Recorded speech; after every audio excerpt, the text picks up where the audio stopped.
का एहतराम करना है, ना कि आप लोगों को ये बताते फिरें कि फ़लाँ जज ऐसा है, फ़लाँ जज ऐसा है। तो फिर आप अपने घर से जज उठा लें, जैसा आपने पूरी काबीना अपने घर से उठा के लगाई होती है ना मरियम साहिबा, उस तरह आप जज भी अपनी मर्जी के बता दें कौन से आपने लगाने हैं, ताकि उनको लगा दिया जाए, आपकी मर्जी के फैसले आ जाएं, ताकि आपके दिल को ठंड पड़ जाए। मुझे तो समझ नहीं आती कि मुल्क को किस तरफ लेके जा रहे हैं।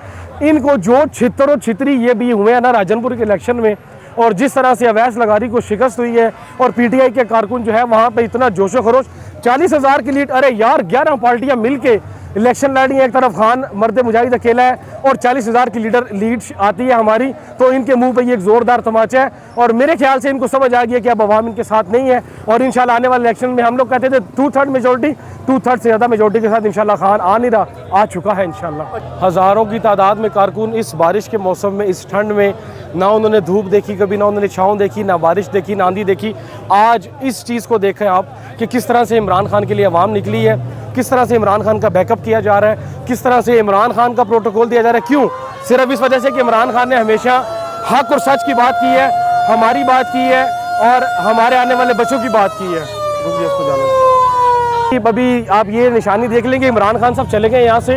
औरतों का हजूम देखें, मर्दों का हजूम देखें, बच्चे बूढ़े, और मतलब बात का लुबे लबाब ये कि हर उम्र का शख्स यहाँ पे इमरान खान को बैकअप करने के लिए आया है, और सब ये कहते हैं कि हम इमरान खान हैं। और अब जो है ना, जितने मर्जी इलेक्शंस करवा लें, जो मर्जी कर लें, अब इंशाल्लाह गवर्नमेंट इमरान खान की बहुत जल्द आने वाली है। लोग यहाँ पे कुर्बानियाँ देने के लिए मेरे भाई तैयार हैं। लोग यहाँ पे ये कह रहे हैं कि भाई हमारी कुर्बानी ले लो, हमारी गिरफ्तारी ले लो, लेकिन इमरान खान की जो मोहब्बत है उनके दिलों से अब कोई नहीं निकाल सकता।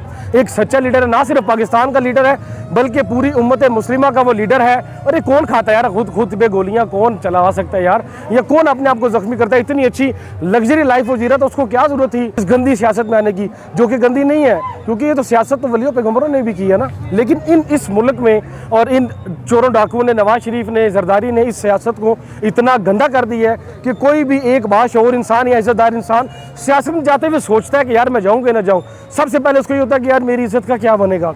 तो इंशाल्लाह आप देख लें, अल्लाह ताला ने आज फिर हमें सुरखरू की है, खान साहब की ज़मानत होगी है यहाँ से, अब हाई कोर्ट जा रहे हैं। इंशाल्लाह आगे का लाइमल वहाँ पे बताया जाएगा।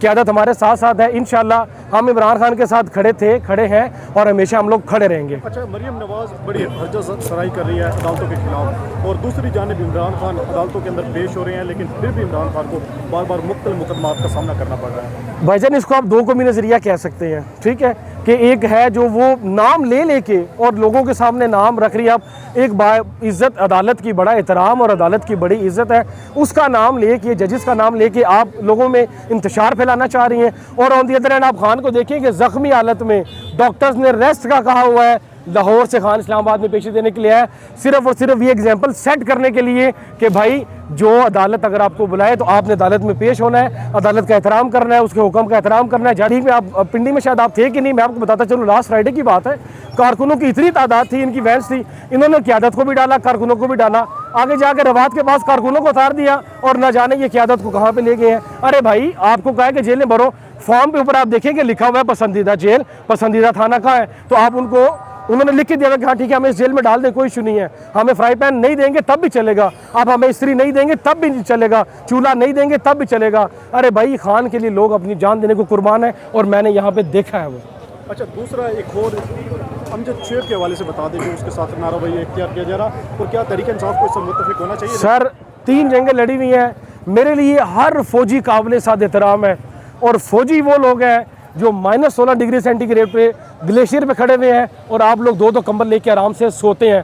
मेरा दोनों हाथों से शुहदा को भी सलूट है और आर्मी को भी सलूट है। ये क्या एग्जाम्पल सेट करना चाह रहे हैं ये अमजद शुएब को जो है वो गिरफ्तार करके, अगर उसने कोई बात की है, उसने बाद में कोई गलत तो नहीं की, अगर फॉर एग्जाम्पल ये कहते हैं कि गलत बात है, गलत की है, तो ठीक है भाई, आप हर किसी का सोचने का जाविया और होता है। उन्होंने अपनी एक तजवीज़ पेश की, अपनी एक बात बताई कि मेरा दिल ये कहता है या ये बात है, आप उसको रोक नहीं सकते। हक़ खुद इरादियत से या आप अपनी जो है वो फ्रीडम ऑफ स्पीक से आप किसी को रोक नहीं सकते। 3 जंगें लड़ी हुई है उसने, एक रिटायर फौजी है यार, एक बड़ा ओहदे पे था वो यार, वो उसकी लोग इज़्ज़त कदर करते हैं। मुझे नहीं पता ये क्या एग्जाम्पल सेट करना चाह रहे हैं, और ये इदारों और अवाम को आमने सामने ला के तसादुम करना चाहते हैं, जो कि एक बहुत गलत इक़दाम है इनका। बहुत